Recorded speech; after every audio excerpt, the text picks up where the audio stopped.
bishaka utabishaka bahise bamushyira mu ndege bahita baza umuntu ukirwaye ati biroroha cyane kuba wakwandura ndetse n'umurambo wapfuye urwaye kira cyorezo ubwawe urakwanduza. Typical symptoms are lethargy and a cough followed by questions. We're undermining her in front of the officers. Washaka kumusebya imbere y'abandi bofisiye. Garagaza ko ibyo avuga atabizi. I know Mike ndabizi. She lied to us for 4 months.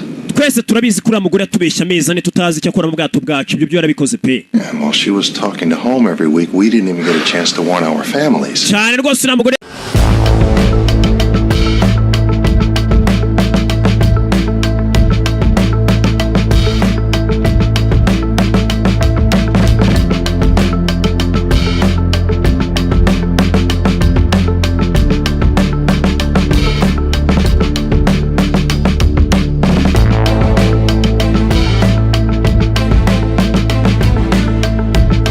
yakunzwe n'ababarirwa muri za miliyoni.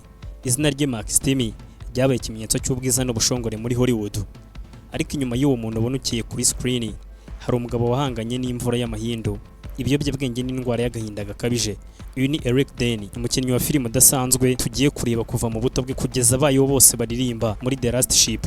Kora subscribe kuri V.A.L Plus, share na like. Eric Deni yavutse ku itariki 9 Ugushyingo 1972.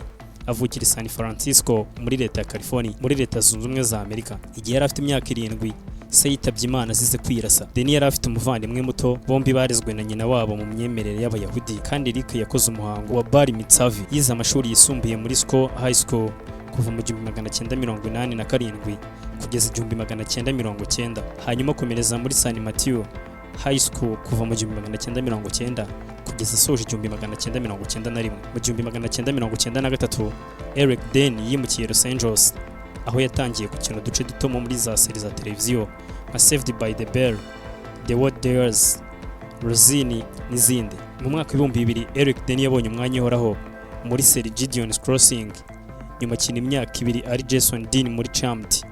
Muri filime zakozwe zigenewe televiziyo yakinnye muri biopics ebyiri, Serving in Silence 1995 ivuga ku buzima bwa Margaret mu gisirikare, na Helter Skelter 2004 aho yakinnye ari Charles Tex Watson wo mu itsinda rya Manson.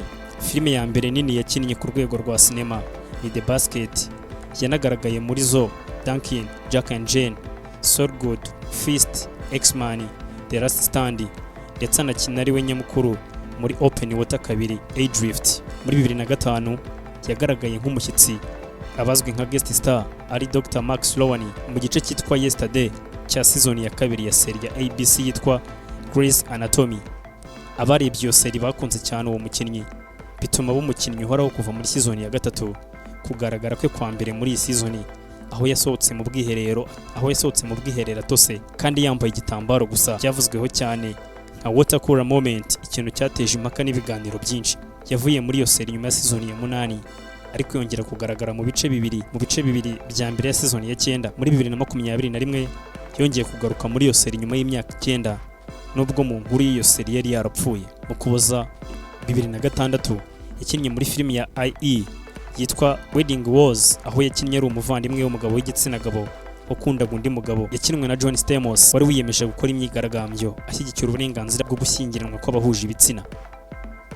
Afatanyije na mugenzi we bakinnye muri Grey's Anatomy yitwa Patrick Dempsey. Bagaragaye muri filime y'urukundo isetsa yo muri 2010 yitwa Valentine's Day iyobowe na Gray Marshall ivuga ku nkuru 5 zihurira ku baturage ba Los Angeles bitegura cyangwa batinya umunsi wa Saint Valentin.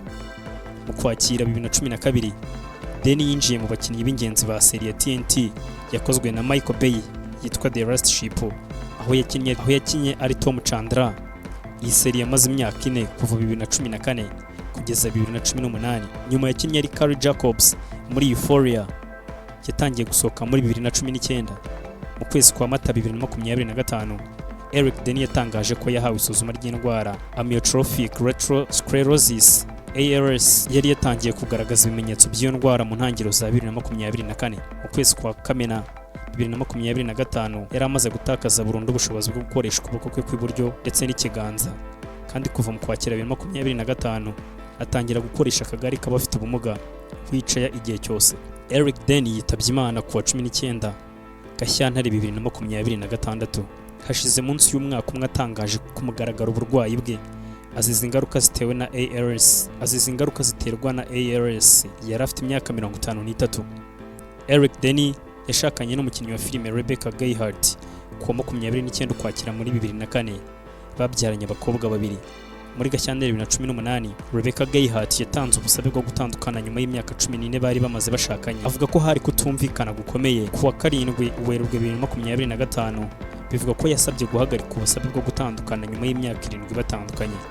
Denny apfuye afite filime zizwi cyane nka Last Ship, Bad Boys Ride or Die yakinaga yitwaga James Margaret, Americana yakinnye yitwa Dylan, Redeeming Love yakinnye yitwa Duke, The Grey Lady yakinnye yitwa Doyle, Saved by the Bell 1991 yakinnye yitwa Taddy Pog.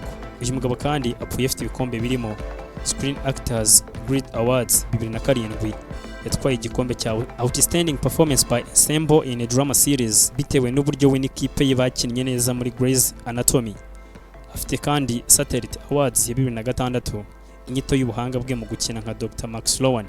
Afite HCA TV Awards 2022, yatoranyijwe cyangwa yabaye nominated nk'umukinnyi witwaye neza muri filime y'uruhererekane Best Supporting Actor in New York or Cable Series kubera imiterere ye muri Euphoria. Bimwe mu bintu bidasanzwe muri Grey's Anatomy, Eric Denny yakoze ibyo bita iconic entrance ubwo yagaragaraga bwa mbere asohoka mu bwogero cyangwa se bizwi nka shower yambaye agatambaro k'amazi gusa. Byahinduye uburyo abakinnyi bafatwaga muri Hollywood.